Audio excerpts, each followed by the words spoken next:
नमस्कार। आप देख रहे हैं वर्डिक्ट न्यूज और मैं हूं चुनाव विश्लेषक ओपी यादव। आज हम बात करेंगे गुजरात की जामनगर लोकसभा के सियासी इतिहास के बारे में। सियासी इतिहास जो वर्डिक्ट न्यूज का स्पेशल कार्यक्रम है। 1952 के आम चुनाव में सबसे पहले जामनगर से जेठाभाई जोशी लोकसभा का चुनाव जीतकर देश की सर्वोच्च पंचायत में पहुंचे। 1957 और 62 लगातार 2 चुनाव यहां मनुभाई शाह ने जीता। 1967 में एन दांडेकर ने लोकसभा में अपनी उपस्थिति दर्ज कराई। 1971 आते आते दौलत सिंह जाडेजा, बड़ा नाम है जामनगर की सियासत का, लोकसभा पहुंचे कांग्रेस की टिकट पर और 1977 में पूरे देश का सियासी नज़ारा बदल गया। जनता पार्टी के विनोद सेठ इस लोकसभा से जनता पार्टी की आंधी बयार में लोकसभा पहुंचे। 1980 में 3 साल की जनता पार्टी की सरकार के जाने के बाद 1980 और 1984, जिसको इंदिरा लहर और राजीव लहर के रूप में देखा जाता है, 404 सीटें जीतने का कीर्तिमान कांग्रेस ने इसी दशक में बनाया। 1900 और 1984 में फिर दौलत सिंह जाडेजा जामनगर से लोकसभा पहुंचे। 1989 आते आते राम लहर पर सवार होकर डॉक्टर चंद्रेश पटेल देश की सर्वोच्च पंचायत में पहुंचे और फिर 1991, 1996, 1998, 1999 लगातार मुड़कर नहीं देखा। लगातार 5 बार देश की सर्वोच्च पंचायत में भारतीय जनता पार्टी की टिकट पर डॉक्टर चंद्रेश पटेल जामनगर से लोकसभा पहुंचे। 2004 आते आते नज़ारा बदल गया। मैंने पहले ही कहा कि पाटीदार और यादवों के वर्चस्व वाली इस लोकसभा सीट पर कांग्रेस के कद्दावर नेता आहिर विक्रम भाई माडम कांग्रेस की टिकट से लोकसभा पहुंचे। 2009 आते आते कांग्रेस ने फिर उनको रिपीट किया और वो फिर कांग्रेस की टिकट से जामनगर से लोकसभा पहुंचे। विक्रम भाई माडम 2014 आते आते माडम परिवार में सियासी उठापटक तेज हो गई। उनके बड़े भाई विक्रम भाई माडम के बड़े भाई, जो सामाजिक तौर पर बहुत ही सक्रिय रहे और अखिल भारतवर्षीय यादव महासभा में भी काफ़ी सक्रिय रहे, उनकी बेटी पूनम बेन माडम, जो कांग्रेस से बाई इलेक्शन जीती थी, कांग्रेस से विधायक रही हैं पोरबंदर में और बगल की खंभाड़िया विधानसभा सीट से भी विधायक रही हैं। कांग्रेस छोड़ के उन्होंने भाजपा का दामन थाम लिया और भारतीय जनता पार्टी ने उन्हें लोकसभा का टिकट दिया। 2014 में अपने सगे चाचा आहिर विक्रम भाई माडम को चुनाव हराकर पूनम बेन माडम भाजपा की टिकट पर लोकसभा पहुंची। 2019 में फिर भाजपा ने पूनम बेन माडम पर दांव लगाया और वो फिर लोकसभा का चुनाव जीतकर अपने ही चाचा विक्रम भाई माडम को चुनाव हराकर लोकसभा पहुंची।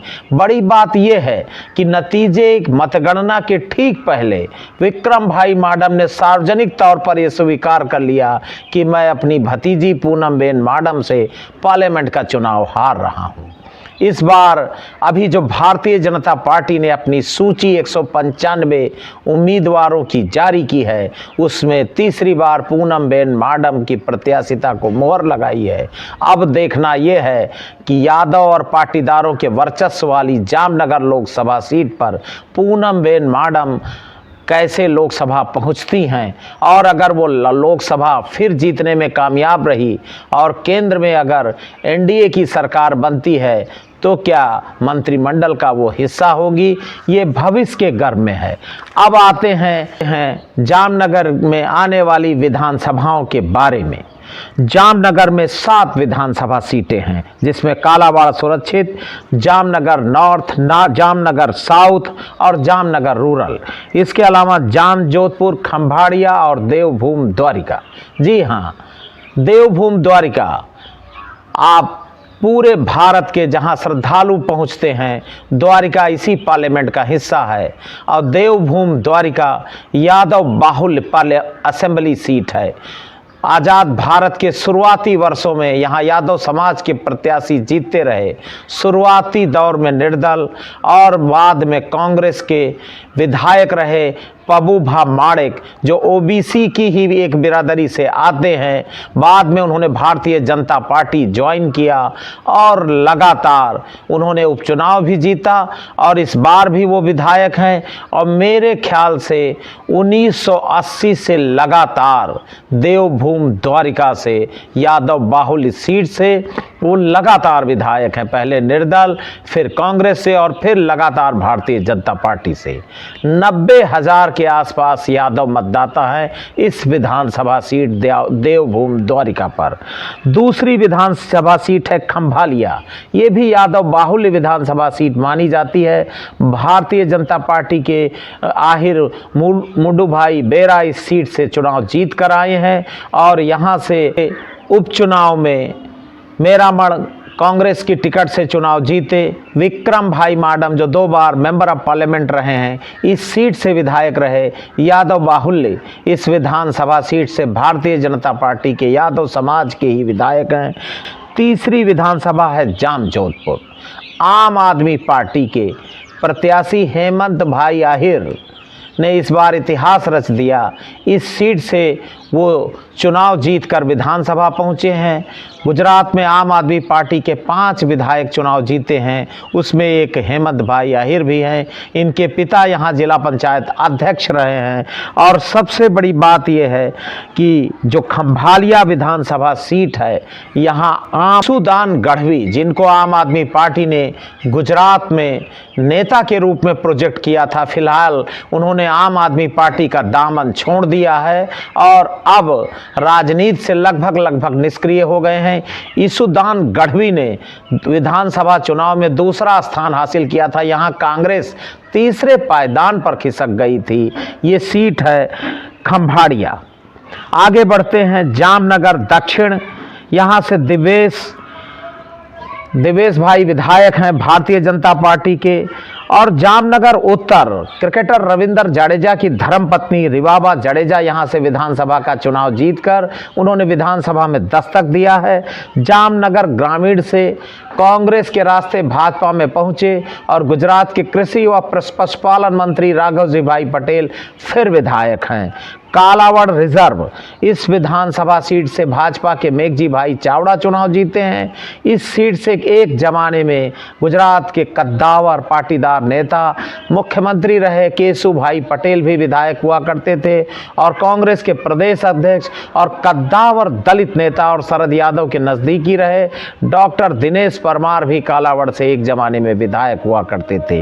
ये 7 विधानसभा सीटें हैं जामनगर लोकसभा के अंतर्गत। कहने का लब्बो लुबाब यह है कि यादव पाटीदार और आंशिक ब्राह्मण मतदाताओं वाली इस लोकसभा का जो नज़ारा है, शुरुआती दौर में पाटीदार और फिर यादवों के इर्द गिर्द इसके चुनाव परिणाम घूमते रहे हैं। अब ये नतीजे बताएंगे कि 2024 में पूनम बेन माडम हैट्रिक लगा पाती हैं या कांग्रेस उन्हें फिर घेरने का काम करेगी, क्योंकि बीच बीच में कांग्रेस का यहाँ रिवाइवल होता रहा है।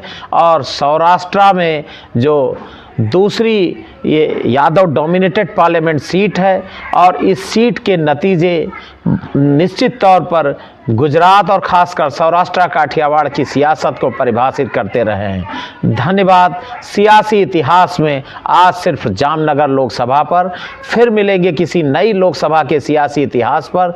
तब तक देखते रहिए वर्डिक्ट न्यूज़ का स्पेशल कार्यक्रम सियासी इतिहास। नमस्कार।